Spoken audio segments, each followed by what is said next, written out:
Quand je dis chez moi, c'est une multitude d'endroits qui me viennent en tête.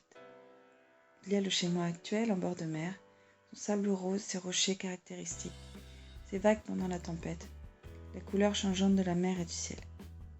Cela va faire 10 ans que j'y habite. Ici, on y accueille tout le monde. C'est un pays de caractère, comme ses habitants. Ils sont comme le temps. Ils peuvent paraître froids et pas accueillants, mais en dépassant la première impression, on se rend compte qu'ils ont un grand cœur chaleureux. L'histoire de leur pays est imprégnée de magie et de contes. On aime croire aux habitants de la forêt, aux esprits des maisons, aux revenants des châteaux abandonnés.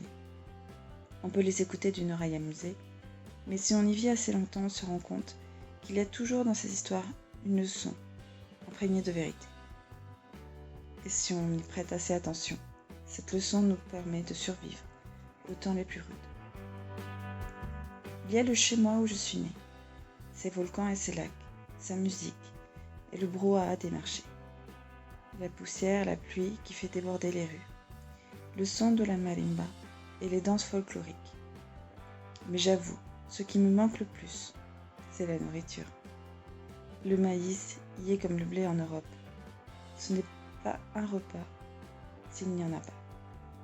Des tortillas, rosquillas, elotes y el tamal, pinolillo. 1001 façons d'en manger et de boire du maïs. Selon une croyance, on en descend. C'est donc normal d'en consommer autant que possible. Là-bas aussi, il y a la mer, mais tellement chaude que l'on ne remarque pas la différence avec la température ambiante.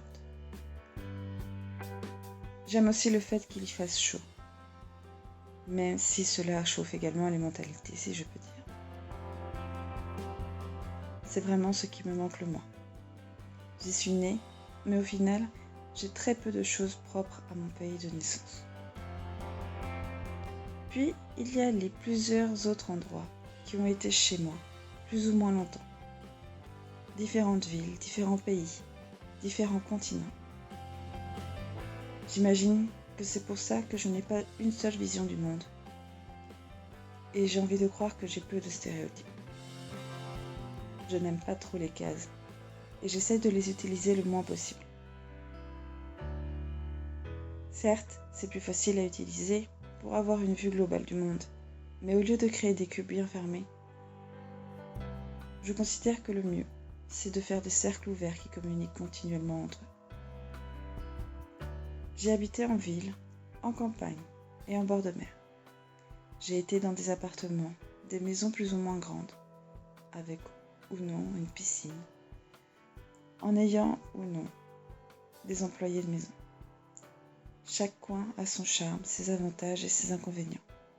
Au final, je n'ai pas un chez moi, mais plusieurs. Je me suis construite avec mes voyages. Je ne peux pas dire que je viens d'un seul pays, car j'ai été un peu partout. Ce que j'ai surtout appris, c'est qu'une maison, un foyer, est surtout composé de gens qu'on aime et qui nous soutiennent dans toutes les circonstances. Cette 3e vidéo est terminée. Un grand merci pour votre écoute. J'espère que le son sera mieux et que ça vous aura plu. Vous avez été un peu transporté dans d'autres décors. Merci d'avance pour votre partage, vos commentaires qui me feront m'améliorer et vos abonnements à ma chaîne. À très bientôt.